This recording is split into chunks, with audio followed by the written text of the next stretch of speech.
Hi, I'd like to offer a few thoughts about somebody who I think is one of the greatest leaders, or promises to be one of the greatest leaders in American politics for a long, long time.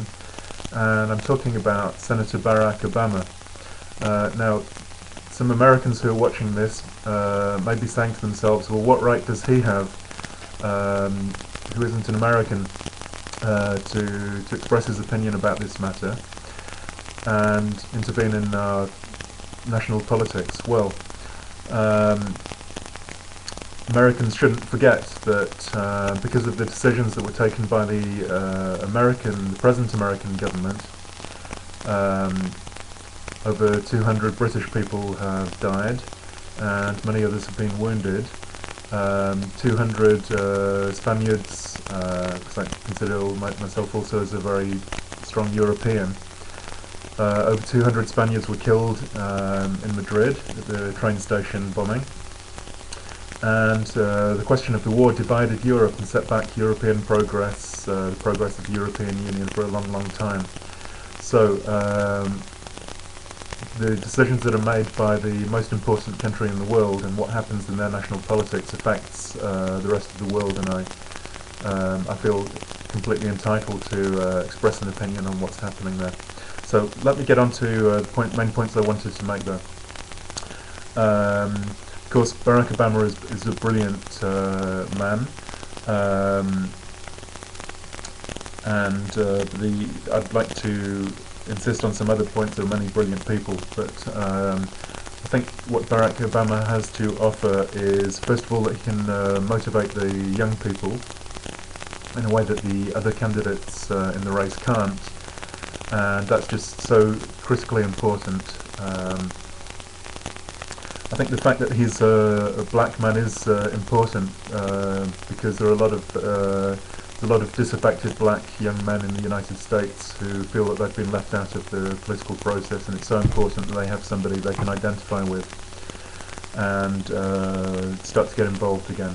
So that's one crucial point.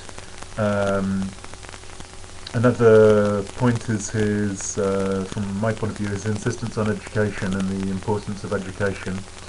In just about all of his speeches, I've watched quite a few, he talks for a long time about education and the importance of early education.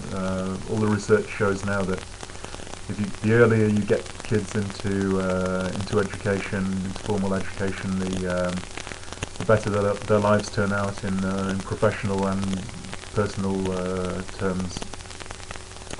But the point I'd like to insist on, oh no, there's one other point which also I think is very important and quite revealing, is his sense of humour. I think he has a sense of humour that the other candidates just can't match, to be honest.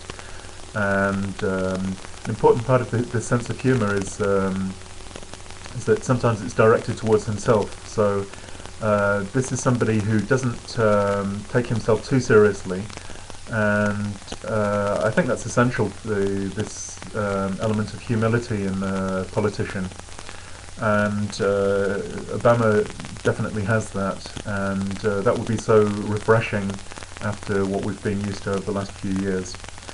And leading on to the final point, then, as I wanted to keep this quite brief, is the whole dimension of political courage, and I think this manifests itself in many ways in Obama's actions, and I think the other candidates, again, they don't. Okay, John McCain, sure, he's proved his physical courage in the Vietnam War and so on, and I'm sure he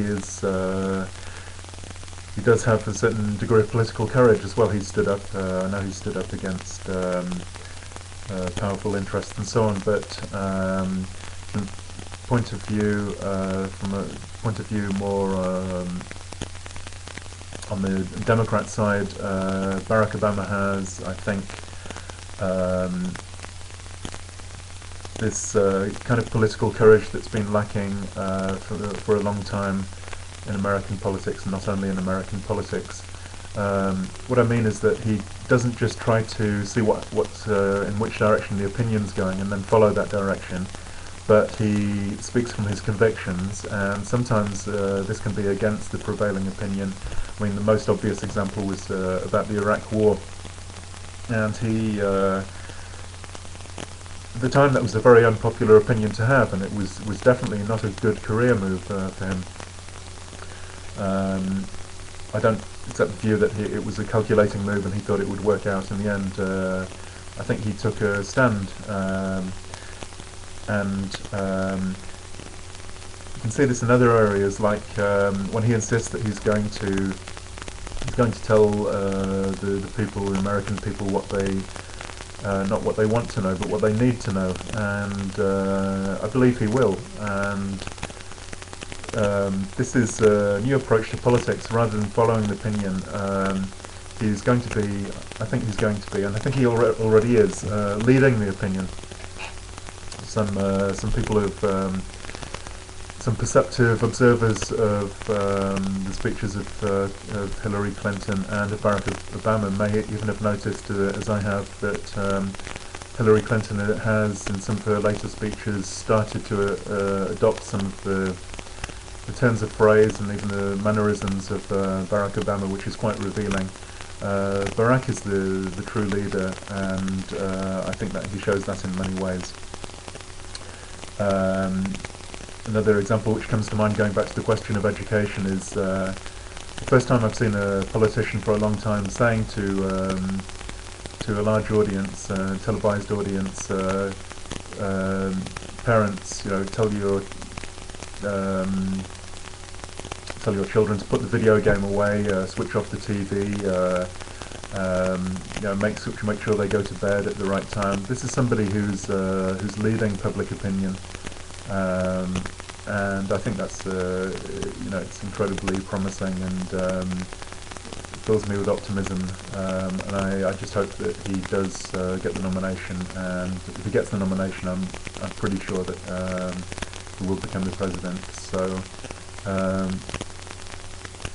I'd be interested for feedback on any of these things I've said, and just I'd like to stress to Americans again that what happens in your country affects the rest of the world. So we're all following it very closely, and we're wishing you well, and I think that Barack Obama will be your best hope.